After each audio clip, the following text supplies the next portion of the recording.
Dario Argento. As of how many times I've brought this man up is enough to make a drinking game a fatal drinking game. I have always had an extreme appreciation for this man for making not only some of my favorite horror movies ever made, but also some of the most influential horror movies of all time. I don't have to say why Suspiria is one of the most influential horror movies ever made. To see why, just click on either of these two videos to see more of what I have to say. But this man has made some true classics: Suspiria, Tenebrae, Bird with the Crystal Plumage, and today's movie, 1975's Italian Giallo masterpiece, Deep Red.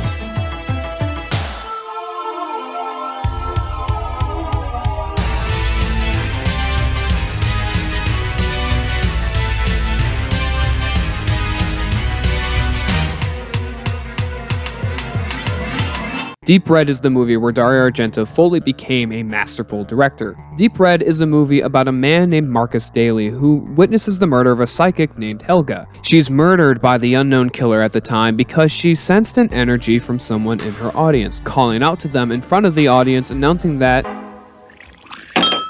you have killed, and you will kill again.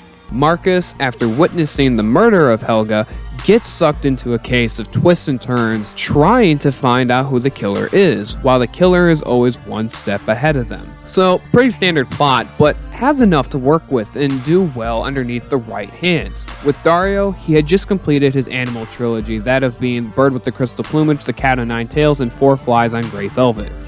All of these were Giallo movies, and as stated in a few videos, are stylized bodies of work. They are often sexual in nature or have sexual undertones with graphic violence but bright and vivid colors to make the violence almost seem beautiful. This is a style that Dario Argento was thriving in, but once he got to Deep Red, he was a seasoned veteran and took everything he knew to ensure that his newest movie was going to be a success. And by God, it fucking was. Deep Red premiered on March 7th, 1975 to resounding critical success and acclaim all across the board. People praised its direction and cinematography, acting, gory kills, and surprisingly complex story.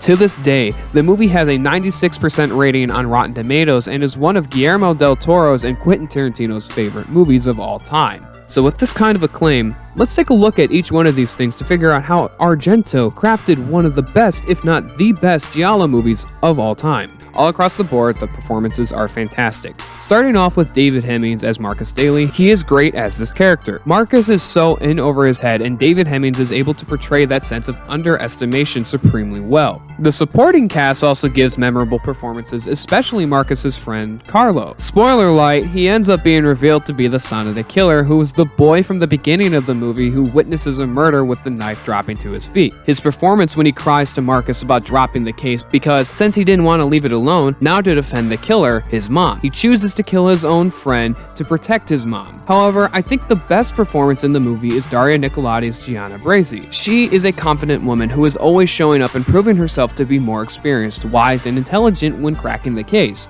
Marcus often goes to her to help crack the case, and she even saves his life at one point, which you don't see too often. She is a fun character that is effortlessly enjoyable to watch, especially when Marcus gets pissed for losing an arm wrestle contest to her. But even if the acting is good, can they play dead well? The thing is that the kills in this movie are insane. Let's see what we have for gory delights in this movie. We have meat cleavers to the shoulder, back leading to a neck impaling on broken glass from a smashed window, boiled face, stabbings, being dragged behind a car only to have your head crushed, a mouth being repeatedly smashed against furniture, then my personal favorite, a necklace decapitating the villain as she spits out spinal fluid from her mouth. Yeah, this movie packs a punch, but gore is gore until it serves the story of the movie. The story is one that makes the movie so interesting. It follows a random man who is the witness to a murder, teaming up with a journalist to track down the killer, only for it to spiral down a rabbit hole of twists and turns as the killer covers their tracks from anyone ever finding out their deep dark secret that stretches back decades. The killer is always one step ahead and manages to make our characters feel lost and in deep danger, especially with the killer taunting them before killing them or without even killing them. They are constantly in danger and have every right to be in danger, with the killer always being one step ahead of them the whole way. It all culminates when it turns out to be the mother of his best friend who had died by having his head crushed by the car. But nothing matters without the twist. Throughout the whole movie, he keeps talking about a painting that caught his eye when he went into the apartment to recover the dead psychic's body. But when he saw the painting again, something felt missing or gone entirely. It is then revealed that there is a secret room behind the painting that allows one's face to literally step into the painting. The killer was there when he entered, watching and plotting her next move. It all culminates with Marcus getting the best of the killer with the final kill of the movie, as just as soon as she dies, the movie ends. This story displays excellent craftsmanship for the Giallo genre and style, but none of it matters without an able director. So how did Dario Argento manage to make something so violent mean so much? The violence in this movie has a purpose and isn't just there for shock value.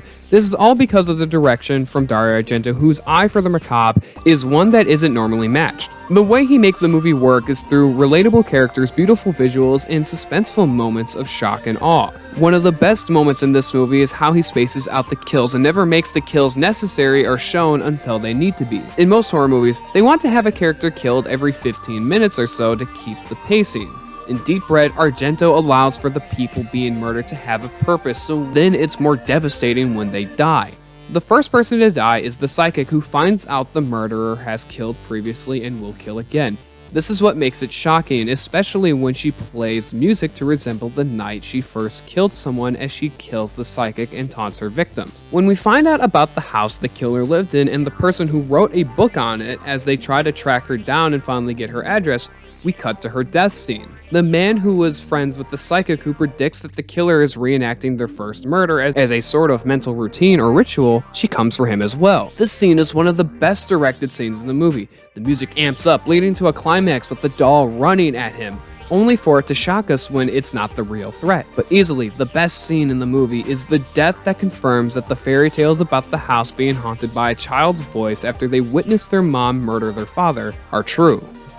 This is the death that confirms everything, that this is the house of the killer. She murdered someone years ago, like the psychic said, and the child's whispers in the song being played as she replicates the very first time she took a life. Dario Argento directs the movie with a style that is mastered only by him. Deep Red truly is a Giallo masterpiece.